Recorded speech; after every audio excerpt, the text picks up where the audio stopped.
Okay, well, good afternoon to everybody. The question, who invented radio?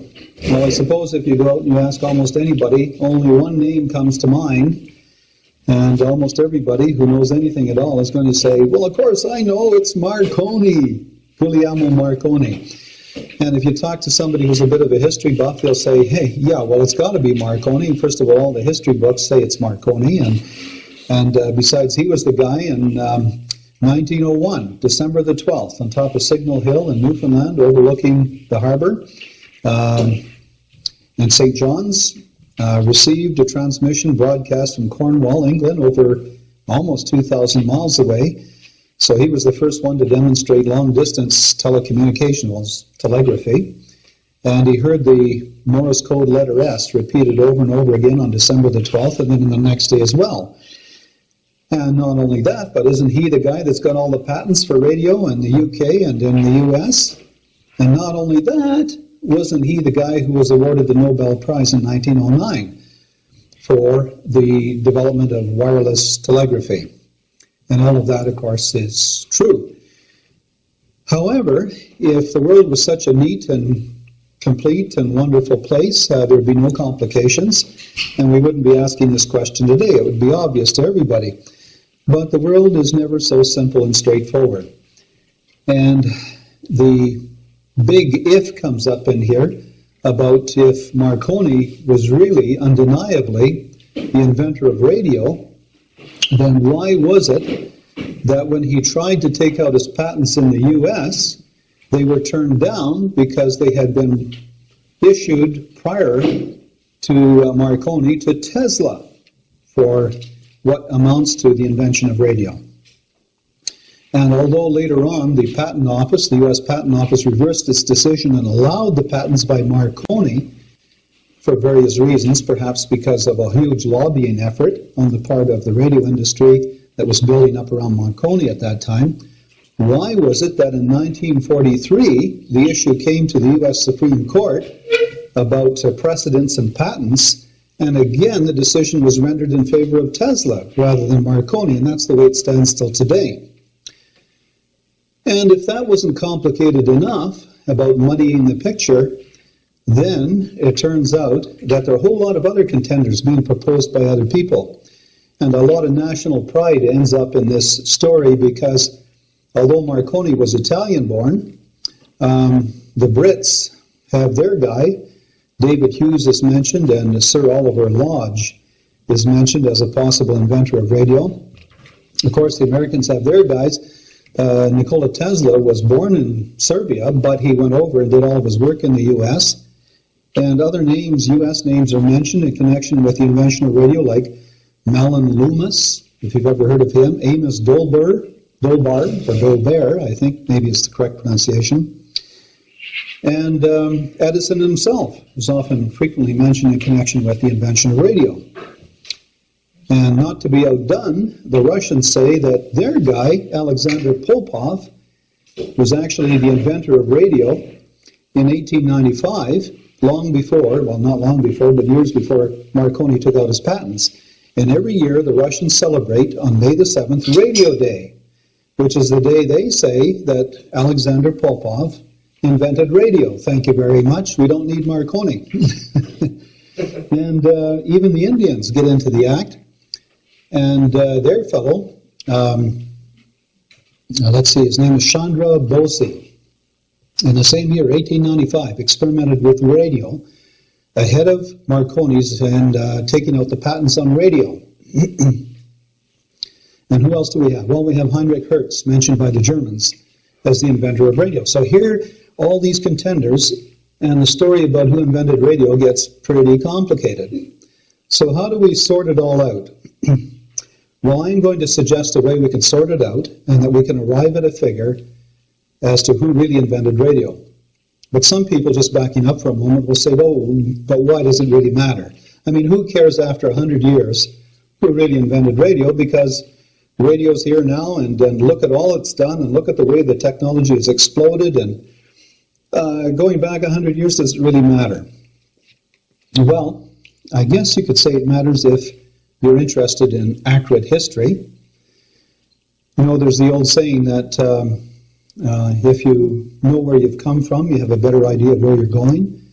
And actually, that's true in radio. When it comes to radio and the technology that surrounds it, it does give us a better idea of where we might be going if we knew where we came from. And we don't have time to get into that and the explanation of that today. Maybe that's for another presentation. But there's another reason, too, why it's maybe important, and that is it's my contention that radio is one of the most important inventions ever in the history of man.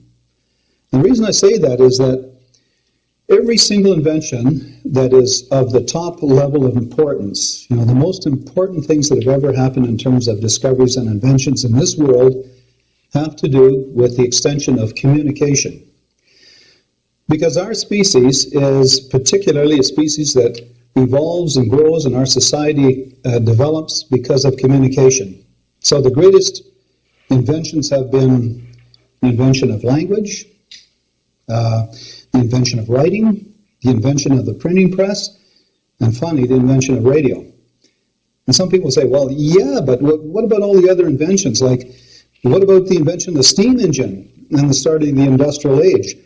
What about the invention of the automobile? What about the airplane? What about space flight and rockets? What about the atomic age? What about the computer age? And I say that they all pale in importance to that of radio. Because if you think about the impact that radio has had on people's lives, it outweighs all these other inventions. And it struck me that when I was a few years ago over in the Sinai Desert, I'd be going across the desert and come across a little encampment of Bedouin. And these people are living as they did hundreds or even thousands of years ago, still riding camels, still living in tents, no flowing water, no electricity, but guess what they all had? Transistor radio. Because that's the way you keep in touch with your fellow man. That's where you get the news and information and you get the entertainment. And of course, transistor radio is portable, so that's the effect that radio has had on people's lives. So billions of the things have been produced, and obviously the impact on civilization, making us now a global society, is very self-evident. So that's what I say about the importance of radio. The question now comes up is, well, with so many possible contenders to the invention of radio and to the name of the person that should live forever in the gratitude of humanity, how do you determine out of all those contenders who it might be, especially if it isn't Marconi? And I've come up with a bit of a framework that might help us to get there. And with the question, who invented radio, I think that you first of all have to define what you mean by radio, and secondly, what you mean by invention. What constitutes invention? So let me take a few minutes to delve into that subject. Now, we apologize for the small screen, but this is the best we have at the moment. I hope all of you can read that. First of all, a definition. It's given here. Radio is a long-distance wireless communication system employing modulated and tunable electromagnetic radiation. Now, you get other definitions out there, and I was looking around at them, and the dictionary definitions are sometimes not very helpful. Here's one that I pulled off the net under answers.com. Radio, it says, is the wireless transmission through space of electromagnetic waves in the approximate frequency range from 10 kilohertz to 300 megahertz, 300 gigahertz. Well, okay, but if you just took that definition as it stood, then even naturally made electromagnetic waves would constitute as radio. And clearly that's not right. Radio is a human invention, and it has specific characteristics and requirements for it to be constituted as real radio. So I say, and you can disagree with me if you like, it's all right. This is just my contention. Specifically, radio is a man-made, number one, man-made electrically operated system composed of a transmitter, receiver, or receivers, antennas, and power supplies. So that makes it a human invention that's operated electrically, and it has components. And that box that you see on your bedside table every day, and you hear the news from, is not the radio, it's perhaps a radio receiver, more correctly. You know that without a transmitter and all the rest of it, that radio would be worthless. It wouldn't It wouldn't do anything for you. So all of this constitutes radio. And number two, that it transmits long-distance electromagnetic radiation to a receiver. Now, that point is actually quite crucial when it comes up to discussing what was invented and who did what. And let me just depart for a moment to another slide to say why it's so crucial. A little bit of a chart here. Talking about different types of electromagnetic radiations. Yeah. Okay. Going in the order in which various EM radiations were discovered. Magnetic induction, discovered by Faraday in 1831. You know, this is the phenomenon that when changing magnetic fields cause electric currents, and current going through a wire will cause a magnetic field around that wire, and varying according to the signal that goes through it. Well, what happens is that around that wire, or a coil as it may be, there is a field that emanates out from that conductor. And that is an electromagnetic field. However, it is called a magnetic induction field, discovered by Faraday in 1831. And the constitution of it is that it's non-phased. It's transversal but non-phased, which means that the electric and the magnetic components of it are out of phase with each other. And as a result, it's got a very limited range, under 5 miles. Of course, the field radiates outward at light speed, and the type of antenna, or the radiating medium, is a coil or a loop. And when you see that, generally you know you're dealing with a magnetic inductive field. However, the field we're really interested in, it's at the backbone of all radio, is this one here, Hertzian waves, discovered by Hertz in 1888. It's a phased transversal wave, which means that the electric and magnetic fields are at right angles to each other and travel transversely, or at right angles again to the direction of travel. And because of that, it can emanate and radiate to very large distances. It is a long-distance EM field. So I have here that basically you can radiate out to infinity if you have enough power.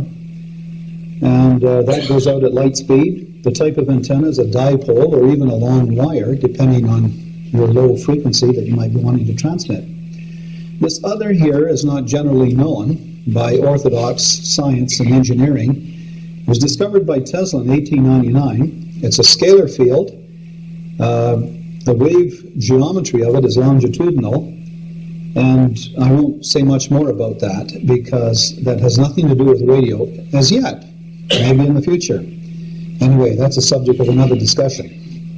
Now let me go back to our definitions. And I'll take up with point number 3 now. Realizing the importance of point number 2. The EM field is absolutely essential as a part of the invention for it to qualify as radio. Another thing is that radio modulates a high-frequency EM carrier, electromagnetic carrier wave, with a signal, which is the communication. Now you can modulate it by breaking it up in terms of Morse code. You know, you can turn the carrier on and off, da da da da da da da, and so on. And it's that signal that is detected by the receiver, and the modulated component is stripped off or demodulated, and that is used by the receiver to give you the intelligence, the information, or in some cases, the music that we might be receiving. And point number 4, some could argue, is not necessarily an essential characteristic of all radios, at least it wasn't in the beginning, but it certainly is for today's broadcast industry. Without this point number 4, nothing of what we have today would be possible in terms of radio. And that is that it utilizes radio frequency resonance and tuning to allow signal selectivity and efficiency. And without that, we would not have global communications, and we would not have so many radio stations to choose from and all of the program material information available to us.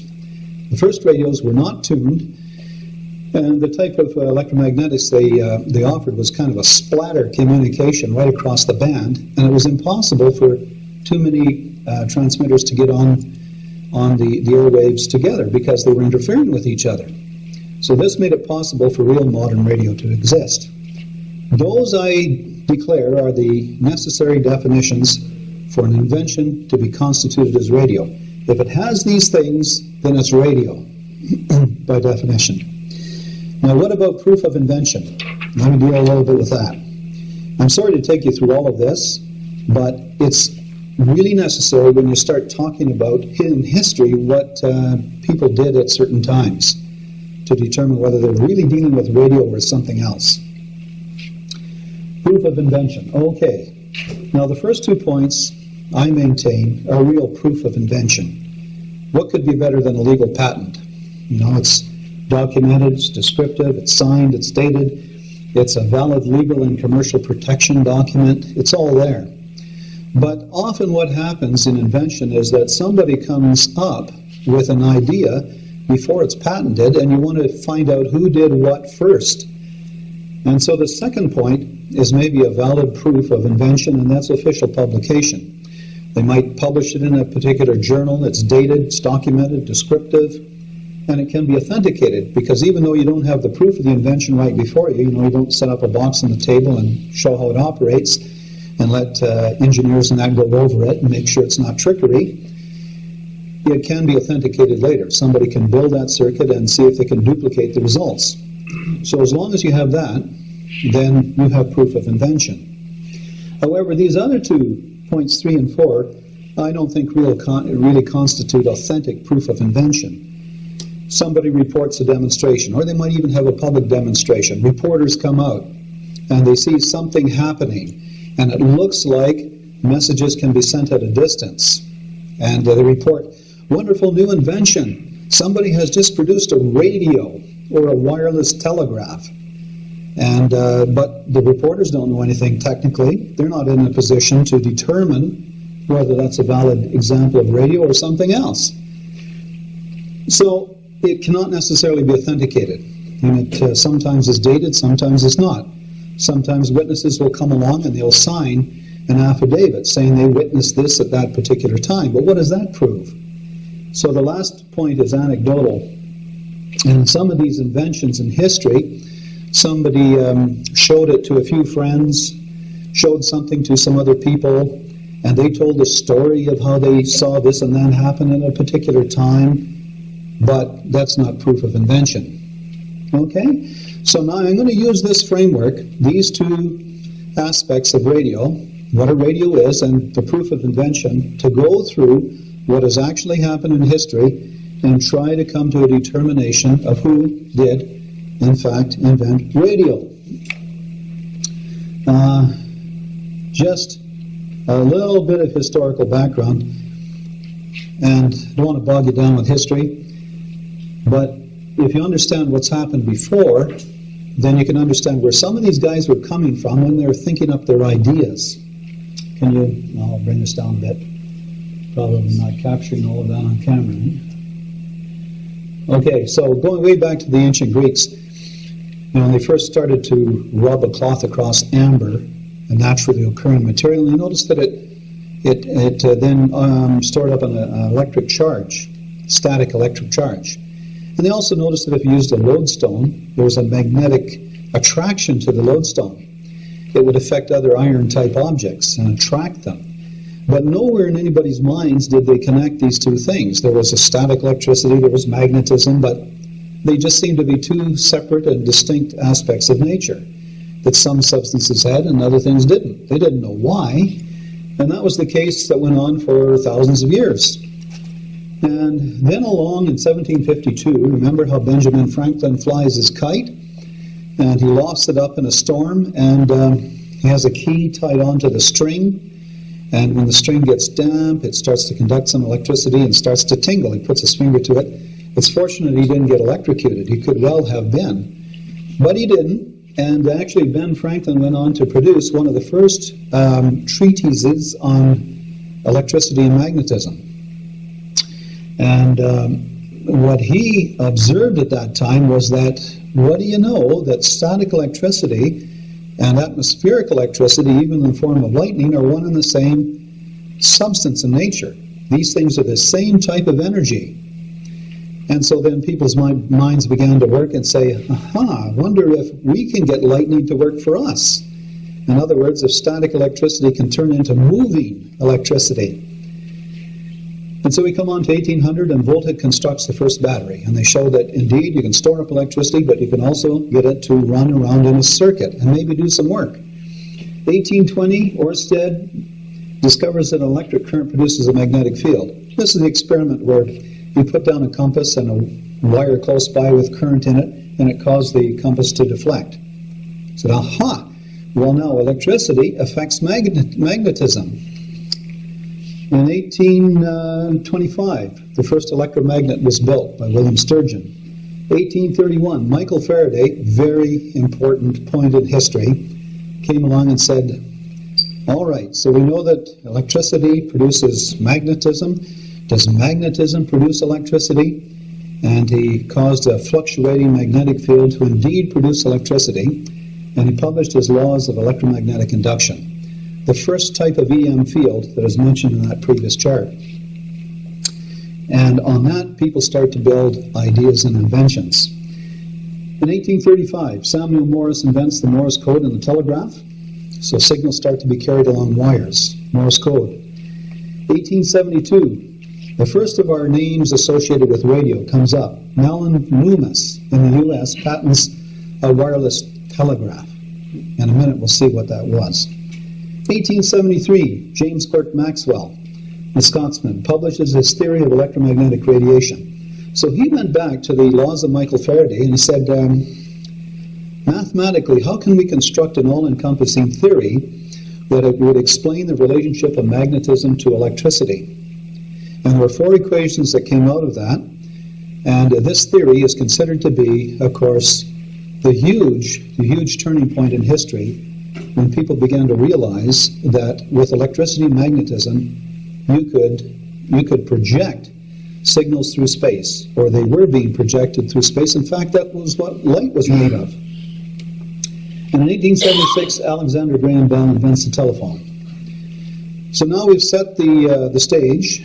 What happens with respect to radio? And I'm going to take you historically through the time back to Malin Loomis, and then take you up with what each of these guys did in the order in which it was done.